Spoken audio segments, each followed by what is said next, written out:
Hi, and welcome to the show. Subscribe at kevinmd.com/podcast.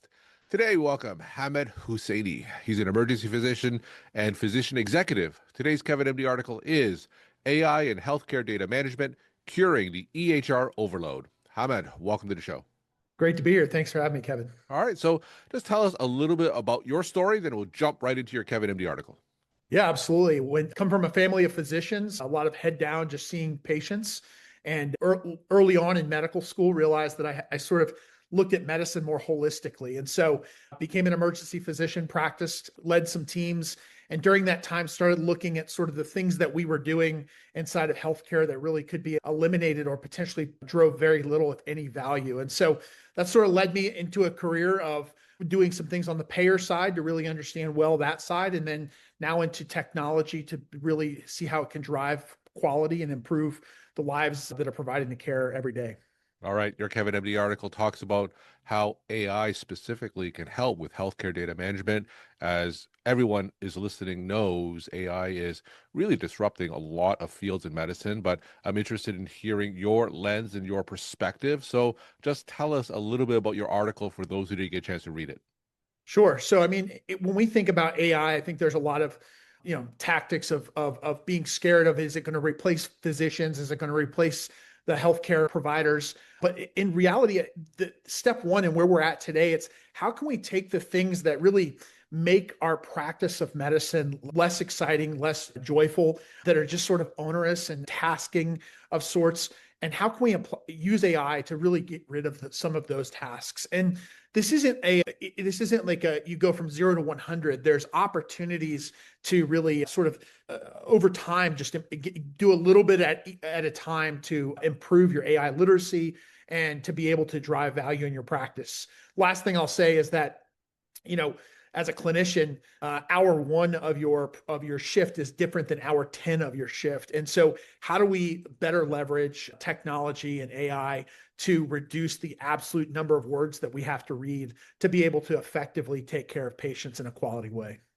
So specifically in your field of emergency medicine, tell us the problems that AI could solve, some of the obstacles and some of the resistances that you face every day in the emergency department.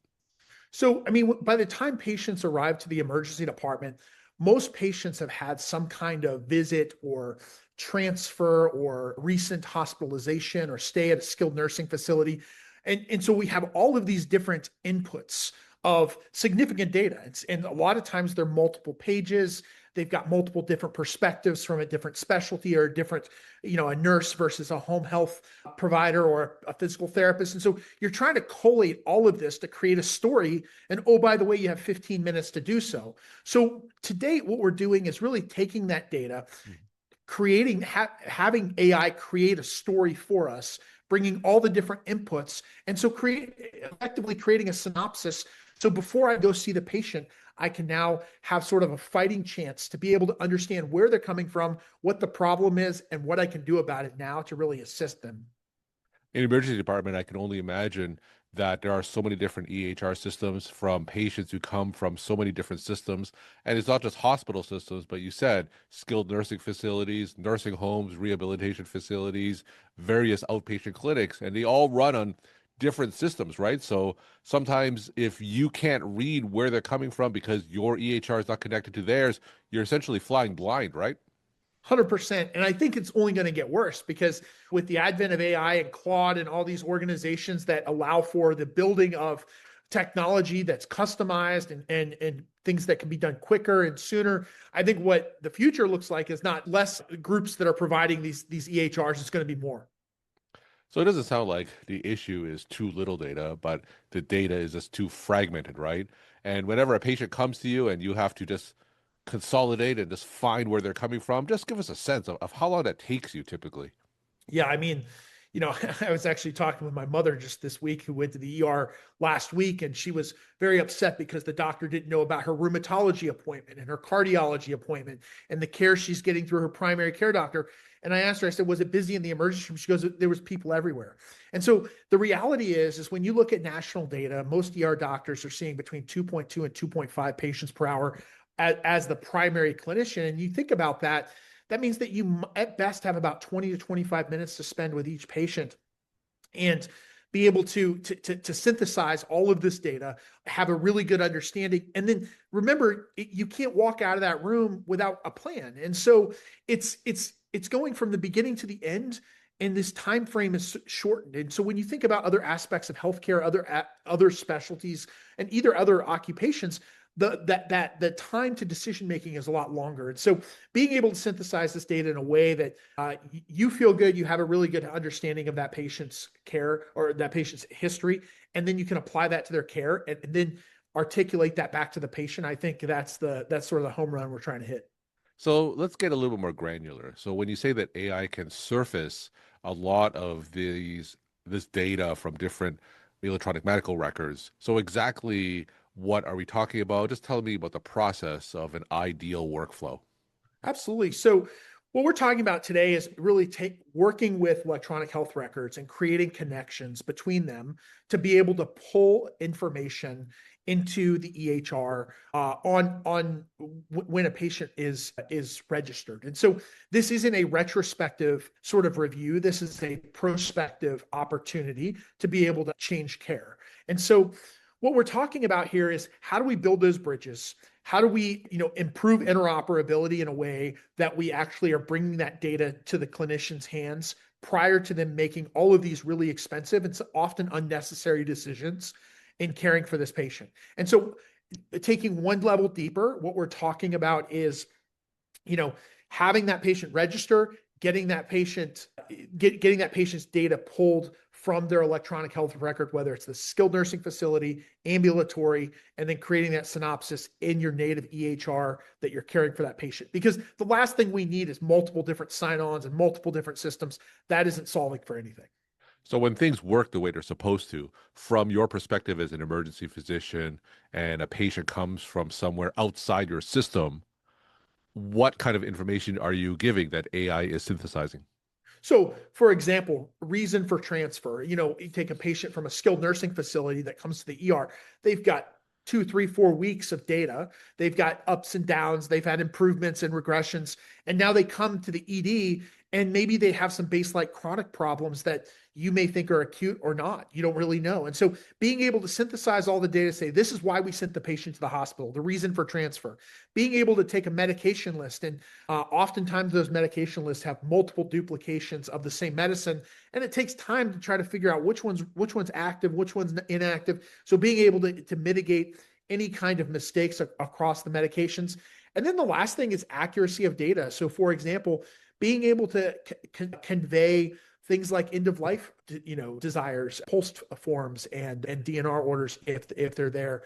So really, it's just being able to bring a lot of data and make it concise, make sure it's accurate, and help synthesize the thought process for the clinician when they're looking at it. And how can you make sure that the information that the AI is synthesizing is in fact accurate and it's not making stuff up, not hallucinating? Because in a busy ER, I'm sure you don't have time to check up on the data that the AI is giving you. Sure. And sometimes it does sound odd, right? And when you're reading it, you go, hey, man, that doesn't really sound odd or sound right. And so having the ability to reference where that came from is important. And I think that's the first step in our AI literacy, is being able to take a synopsis. And when you have questions, when you have concerns about something maybe not adding up, being able to go back and reference the location. And I want to emphasize that this process that we're describing, I think a lot of patients assume this is already happening, that when they go to the emergency department, you as the emergency physician has all that data. But in fact, you don't, right? So what sounds like a basic step, it sounds like AI can really help us kind of really bridge that gap for something that sounds so rudimentary. You hit the nail on the head, Kevin. The reality is that there's this concept between a push and pull. It sounds so simple. It's two words that start with P and are 4 letters. But the reality is that if I have to go into a health record and go pull data for a patient, it's just not going to happen to the degree necessary. So when we take AI, when we summarize things, now we're talking about taking that synopsis, pushing it to you and going, here it is, take 25 to 30 seconds to review it, highlight it with the patient, discuss it with the patient, and then move on. That concept between push pull is so significant, but I think it's often misunderstood and underappreciated. So I know that a lot of EHR systems, they're heavily siloed with proprietary information and they're hesitant to share information, especially with other EHRs. So how does this AI solution that we're describing today, how does it overcome those silos? Yeah, I mean, I think most EHRs are in a sort of in relationships of how to sort of give and get, right? Like if, here at Point Click Care where I work, we are sharing data with lots of other organizations, even some that are competitive to us. But the point is how do we give information, but also get information to help the health system, improve. If you take an example, a quick example, if I go to West Virginia, for example, and I want to build a network and be able to provide value for the clinicians and to use AI and integrate all of the different layers of the healthcare system, the more people and the more organizations that I bring on, the better that data. So again, it comes back to you can't always ask to be receiving and not giving. And so I think that's the impetus and the charge for EHRs today. And I think that is improving significantly with all the names that you're aware of and know. And in terms of clinical decision making in the emergency department, if you have that information, it really cuts down on a number of duplicate tests and unnecessary tests that you may order, right? 100%. I mean, we've seen case studies of where it's a lot of it's about awareness, a lot of it's about initiatives. I sort of think back to my training, and I think we have a problem with academic medical centers in the United States. In large part is because as clinicians they want us to learn medicine and they don't want us to learn the practice of medicine, and I don't think that's nefarious per se. But what I think it is that there's so many opportunities to understand the nuance of how payers work and how organizations work. But at the end of the day, the opportunities are abound. And I think that sharing technology is prudent. So what about after the emergency visit in terms of information and tests that you order in the emergency department? How does that get transmitted to a patient's native EHR? Yep. So what happens is basically with national like care networks that when there has to be what we call a TPO relationship. So there has to be a treatment or a payer or an operational relationship created. And once that's created, then we can share that data across all of those people, all of those organizations that are included. So, for example, a patient comes from a skilled nursing facility to an emergency department, has a ER visit, maybe doesn't get admitted. They subsequently go back to the skilled nursing facility. That data is put into a national care network, and the skilled nursing facility then goes and gets that information. It's sent to them. So now the whole sort of environment, the whole ecosystem is connected. So what do we have to look forward to when it comes to AI synthesis of patient records in the emergency department? What's on the horizon?